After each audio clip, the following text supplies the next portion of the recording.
ধন্যবাদ সবাইকে। আমার দেরি হয়ে গেল, সরি। আসলে আজকে একটু আমার স্যার ফেসবুকটা। আসসালামু আলাইকুম। ওয়ালাইকুম সালাম। আমি স্ক্রিন শেয়ারে চলে যাচ্ছি, আমরা কি পড়াবো সেটা একটু দেখতে চাই।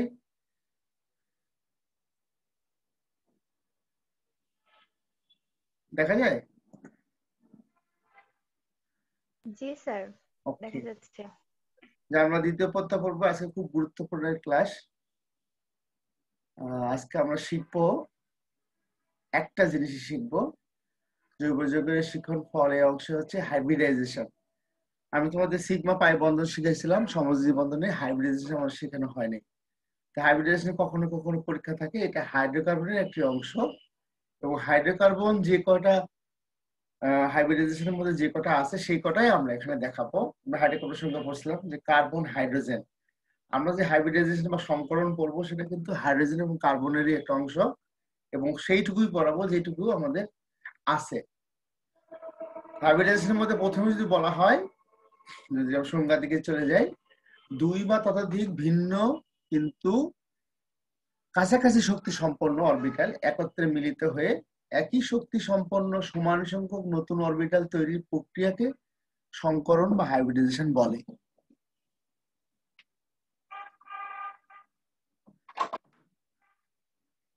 এখন যদি আমরা হাইব্রিডাইজেশনকে যদি আমরা একটু ভাগ করতে যাই, যে হাইব্রিডাইজেশন কত প্রকার, হাইব্রিডাইজেশন অনেক প্রকার। হ্যাঁ, কিন্তু আমরা কিন্তু বেশি প্রকার পড়বো না। আমাদের জৈব যৌগের মধ্যে যেসব লাগে সেই সংখ্যকই আমরা পড়বো। বাদ বাকি আমরা যদি হায়ার ক্লাসে উঠি বা তখন আমাদের দরকার। তো হচ্ছে অরবিটাল সংকরণের বিভিন্ন প্রকার হতে পারে। যদি একটি এস একটি পি তাহলে এসপি, একটি এস দুটি পি তাহলে sp2, একটি এস তিনটি পি অরবিটাল যদি হয় তাহলে sp3। এছাড়াও কিন্তু আরো হাইব্রিডেশন আছে, DsP3, D2sp3 সংকরণ অরবিটাল হতে পারে। কিন্তু আমরা কিন্তু একটা এস একটা পি, একটা এস দুটি পি এবং একটা এস তিনটি পি, এই তিনটা অরবিটাল দ্বারা যে সংকরণগুলো হবে সেই সংকরণগুলো আমরা পড়ার চেষ্টা করবো এখানে। প্রথমেই আসে sp3, তার মানে একটা এস তিনটি পি সংকরণ অরবিটাল যদি মিলে হয় সেটা হবে sp3 সংকরণ অরবিটাল। একই শক্তি স্তরে কোনো পরমাণুর একটি এস অরবিটাল ও তিনটি পি অরবিটালের মধ্যে সংকরণ ঘটলে সমশক্তি সম্পন্ন যে চারটি হবে, দেখো একটা এস আর তিনটি পি, কটা হবে? চারটা সমশক্তি সংকরণ অরবিটাল হবে, তাকে sp3 সংকরণ বলে। উৎপন্ন অরবিটালকে sp3 সংকর অরবিটাল বলা হয়। মিথেন অণুর গঠনে sp3 সংকরণ ঘটে। এক্ষেত্রে কার্বন sp3 সংকরণ অরবিটাল এবং হাইড্রোজেন এস অরবিটালের মধ্যে মুখোমুখি অধিক্রমণ দ্বারা চারটি sp3s পাই বন্ধন গঠিত হয়। আমরা যদি এটাকে একটু ভেঙে চুরে দেখাই, তাহলে দেখো কার্বনের ইলেকট্রন বিন্যাস আমরা দেখতে যাই। এইটা হচ্ছে কার্বন ইলেকট্রন বিন্যাস। কিন্তু কার্বন যখন সংকরীকরণ করবে তার আগে ইলেকট্রন কি হবে? এই ইলেকট্রন বিন্যাস। আর হাইড্রোজেনের এই ইলেকট্রন বিন্যাস। এটা হচ্ছে হুন্ডি অনুসারে এক্সাইটেড স্টেট, উত্তেজিত অবস্থায়। একটা শব্দ লাগবে, উত্তেজিত অবস্থায় ইলেকট্রন বিন্যাস। সেই ক্ষেত্রে দেখো একটা এস অরবিটাল এবং তিনটি p orbital, p x y z, এই তিনটে মিলে এই চারটে সমশক্তি সম্পন্ন হাইব্রিড উৎপন্ন হয়েছে। এখন এর সঙ্গে কি হবে? মিথেন অণুর গঠনে কার্বন পরমাণু চারটি sp3 সম্পন্ন অরবিটালের সাথে চারটি হাইড্রোজেন পরমাণু, পরমাণুর হাইড্রোজেন পরমাণু এস অরবিটাল মুখোমুখি অধিক্রমণ দ্বারা sp3 এবং এস সিগমা বন্ধন সৃষ্টি হবে, পরে এটা মিথেন হবে। দেখো একটা হাইড্রোজেন একটা sp3 সংকরণ অরবিটালে মিথেনের জন্য চারটা হয়ে, এবং বন্ধন কোণ হচ্ছে 109। মিথেন অণুতে sp3 সংকরণ অরবিটাল ব্যবহৃত বলে মিথেন অণুর আকৃতি চতুষ্ঠ তলকীয়।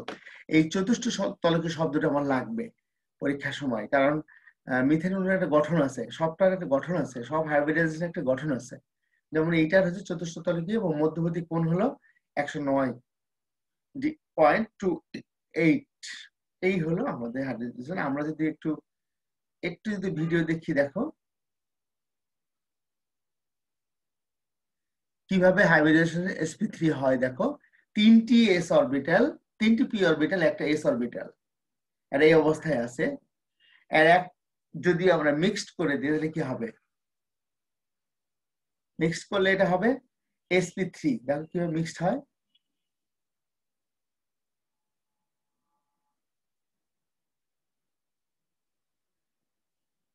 জাস্ট মিক্সড হয়ে চারটা লৌহ হয়ে গেল, উপরে একটা নিচে তিনটা।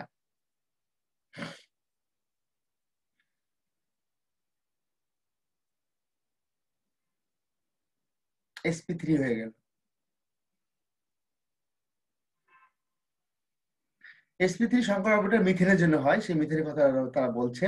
এখন এই ক্ষেত্রে তারা কিভাবে মিথেন অণুটা কিভাবে হবে, দেখো চারটি লোভ আছে, চারটা হাইড্রোজেন চলে আসলো, এই যে CH3 sp3s অরবিটাল সংকরণ হলো। তারা একটু দেখাতে চাচ্ছে যে আসলে হয়েছিল কি, যে ইলেকট্রন বিন্যাস, এটা কার্বন ইলেকট্রন বিন্যাস, একটা ইলেকট্রন উত্তেজিত হয়ে এখানে চলে গেল।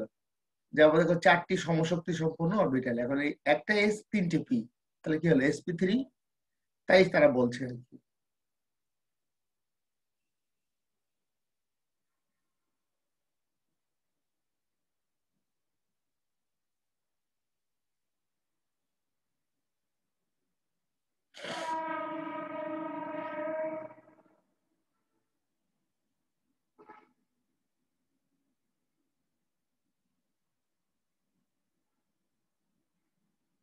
দেখতে পাচ্ছ তোমরা? দেখা যায়? জি স্যার, দেখতে পাচ্ছি। জি স্যার। এই মিথেন অণু হয়ে গেল। যাই হোক, আমরা পরে এখন যাব sp2 সংকরণ অরবিটালে। এটা একই কথা, সবই মোটামুটি কথা একই, কিন্তু একটু ভিন্ন, দৃষ্টিকোণ ভিন্ন, এটাই বেশি ইম্পর্টেন্ট। একই শক্তি স্তরের s অরবিটাল ও দুটি p অরবিটাল মিলে তিনটি sp3 সংকর অরবিটাল বা হাইব্রিড অরবিটাল সৃষ্টি হবে। এই ক্ষেত্রে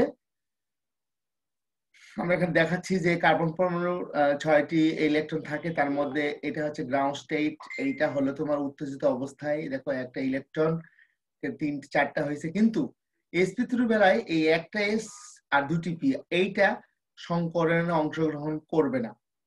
কেন করবে না সেটা কারণ জানা যায় নাই, কিন্তু করবে না এখানে। সেক্ষেত্রে দেখো sp3 sp3 sp3 আর একটা অরবিটাল পারপেন্ডিকুলার থাকবে এই কার্বনের সাথে।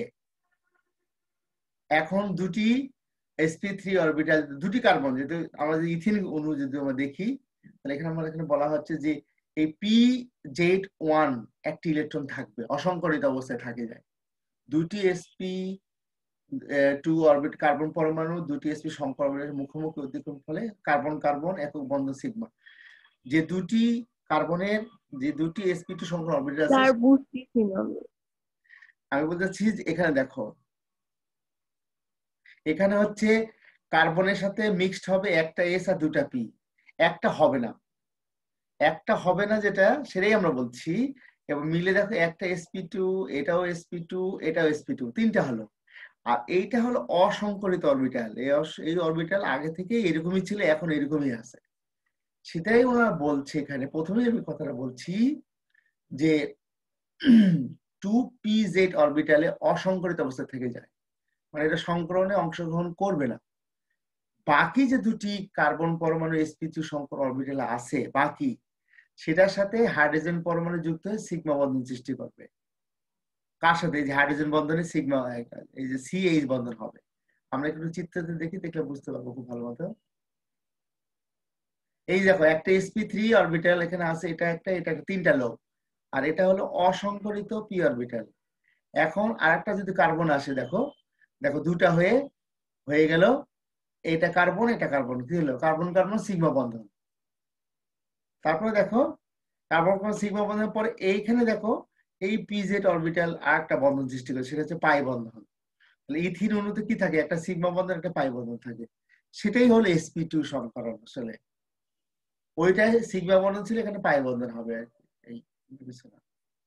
তাই বলতেছে এই অবস্থায় বন্ধনে অংশগ্রহণকারী কার্বন পরমাণু দুটি অসংকরিত pz অরবিটাল পাশাপাশি অধিক্রমণ ফলে একটি পাই বন্ধনের সৃষ্টি করে। তাহলে সিগমা বন্ধন পাই বন্ধন, এবং সেটাই থাকে ইথিন অণুর মধ্যে। ওকে, মিথেন, সরি মিথেন ভুলে, মিথেন এটাতে sp সংকরণ এবং বন্ধন কোণ 120, এবং দেখো স্ট্রাকচার দেখা ত্রিকোণ, ওটাতে ছিল হলো চতুষ্ক তলকীয়। আমরা এখন sp সংকরণে যাব।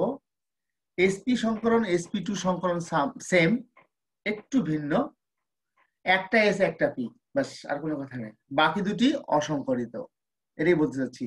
একটা s একটা p অরবিটাল সংকরণ অংশগ্রহণ করবে, বাকিটা করবে না।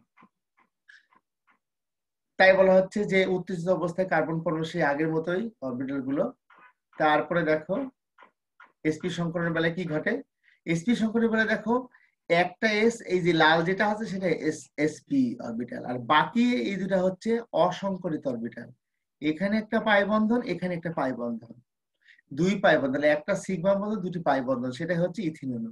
এবং মধ্যবর্তী কোণ হচ্ছে 100 ডিগ্রি এবং হচ্ছে সরলরৈখিক। ইথান অণুতে sp সংকরণে অরবিটালে ব্যবহৃত হয় বলে এর আকৃতি সরলরৈখিক হয় এবং এটা হচ্ছে 180 ডিগ্রি কোণ।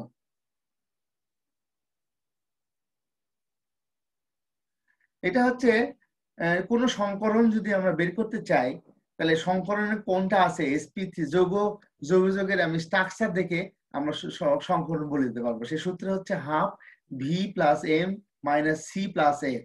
দেখো যোজ্যতর ইলেকট্রন, একযোজী পরমাণুর সংখ্যা, ক্যাটায়নের চার্জ, অ্যানায়নের চার্জ। মিথেন অণু দেখো, মিথেন অণুর কার্বন আছে বলছে, ভি হচ্ছে যোজ্যতর ইলেকট্রন, 4টা থাকে। এম হচ্ছে কি একযোজী পরমাণুর সংখ্যা, কার্বন একটা 4, সরি হাইড্রোজেন পরমাণু করা আছে 4টা, 4 4 শূন্য, তারপরে ক্যাটায়নের চার্জ 0, 2 শূন্য হলে কি হবে 4, তো 4 হলে sp3। দেখো একটা s আর 3টে p, এই তিনটি, একটা s 3টি p হলে তাহলে মোট 4টি, এই জন্য তার নাম হচ্ছে। আমরা এই সূত্র দ্বারা কোনো যৌগ দেখেই তার সংকরণ কি আছে আমরা বলতে পারি আর কি। এই যেমন অ্যামোনিয়ার বেলায় দেখো চার্জ এখানে 1 আছে, মোট মৌলিক ঘটে 5টা আছে, 4টা, 5 আর 9, 9 এর মধ্যে 1 মধ্যে 8, 8 মধ্যে 2 ভাগ করলে sp3 সংকরণ। আর নাইট্রোজেনের বেলায় দেখো 5 আছে ইলেকট্রন, 3 2 5, কিন্তু চার্জ আছে মাইনাস, হ্যাঁ, সেই কারণে এখানে 3 হয়েছে, এবং সংখ্যা হলো 3 হলে sp2 সংকরণ। দেখো এগুলো আমাদের পরীক্ষা থাকবে না, আমাদের পরীক্ষা থাকবে sp2, sp3 এবং sp সংকরণ।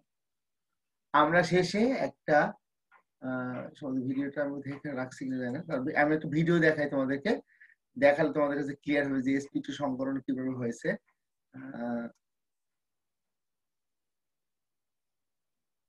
দেখা যায়, দেখা যায়, হ্যালো, দেখো sp2 সংকরণ 3টা আছে এখানে, জি আর স্যার, একটা দেখা যাচ্ছে। অসংকরিত।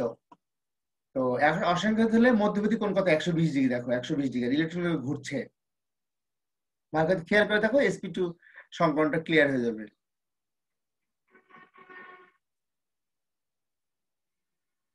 এই দেখো পিজেড অরবিটালের সাথে এই অরবিটাল 90 ডিগ্রি হবে, কিন্তু 3টি sp2 অরবিটালটা হবে মধ্যবর্তী কোণ 100। এই দেখো 3টা হচ্ছে sp, এটা আর মধ্যবর্তী এটা pz। এখন আর একটা কার্বনের পরমাণু আসতেছে একই রকম দেখতে, দেখার পরে এই দেখো সংকরণের অরবিটালের মধ্যে এরা পাশাপাশি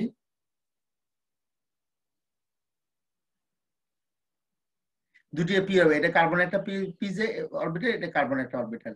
এখন এই দুটো আসতেছে sp2 সংকরণ একত্রে হলো, ওভারল্যাপ হলো, অরবিটাল ওভারল্যাপ, ওভারল্যাপ ভাষা ঝাঁকি হয়, বুঝছো? আর এইটা হচ্ছে একটা অরবিটাল, এটা একটা অরবিটাল, আর এইটা হচ্ছে পিজেড অরবিটাল, সংকরণে অংশগ্রহণ করে না, এটাকে একটা ইলেকট্রন ঘুরছে বারবার। এই এখন পিজেড অরবিটালটা কাছাকাছি এসে এই পাই বন্ধন হলো। আগে ছিল এই যে নিচেরটা হলো সিগমা আর পরেরটা হলো পাই, সেখানে পাই বন্ধন দেখো ইলেকট্রন দিয়ে ঘুরছে, এখানে বন্ধন দিয়ে ইলেকট্রন ঘুরছে, আর এই ইলেকট্রন কিন্তু এখনো ফাঁকা আছে, এদের সাথে হাইড্রোজেন যুক্ত হবে দুটা, তাহলে এই যে সি সি ডাবল বন্ড, এই যে 4টা হাইড্রোজেন চলে আসলো। ওকে, 4টা হাইড্রোজেন চলে আসলো 4টা লোবের মধ্যে। এই দেখো এটা কার্বন, এটা carbon, hydrogen hydrogen, pi and sigma bond.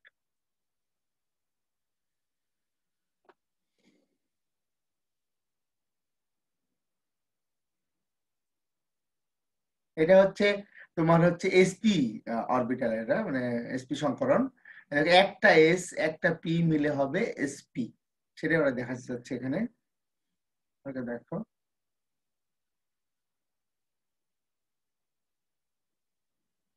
দুটি অরবিটাল অসংকরিত অবস্থা আছে, এই যে বন্ধন একটা হলো, সিগমা বন্ড হলো, আর দুটো অসংকরিত অবস্থা আছে, দেখো এই অরবিটাল অসংকরিত আছে, নিচের একটা অরবিটাল সেটা অসংকরিত অবস্থা আছে।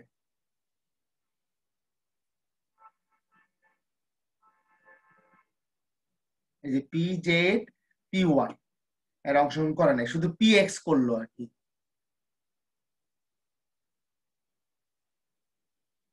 এই যে দুটি পাই বন্ধন রচনা হলো, একটা সিগমার পরে দুটি পাই বন্ধন।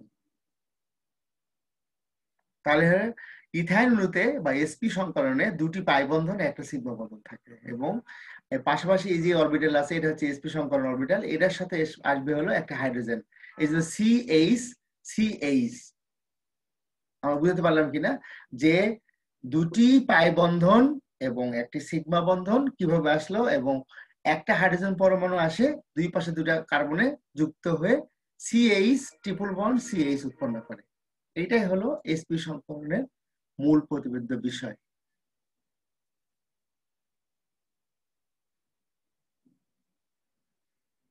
চিত্রের মধ্যে এগুলো অ্যানিমেশন করা আর কি। দেখো এই যে তিনটি বন্ধন, দুটোর পাই বন্ধন একটা সিগমা বন্ধন হলো।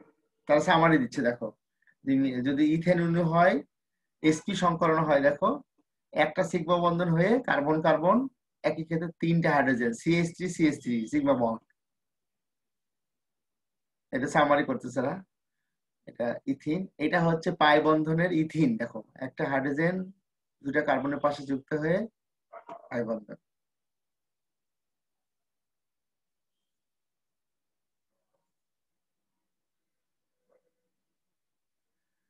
তো ধন্যবাদ সবাইকে, সময় অনেক নিলাম, আমি এটা অনলাইনে ক্লাসে দিয়ে দিচ্ছি, হোপসো এটা দেখলে তোমরা বুঝতে পারবা। আসলে এই সংকরণটা একটু জটিল, তারপরে আমি যতটুকু পারছি নোট করে দিয়েছি, এইভাবে লিখলেই হবে। যদি সংকরণ এইভাবে থাকে এইভাবে লিখে দিলেই হবে যে এসপি সংকরণ, SP2 সংকরণ এবং SP3 সংকরণ। অনেক সময় এটা জি স্যার। প্রশ্নের মধ্যে থাকতে পারে। তো ধন্যবাদ সবাইকে ক্লাসে অ্যাটেন্ড করার জন্য। আসসালামু আলাইকুম।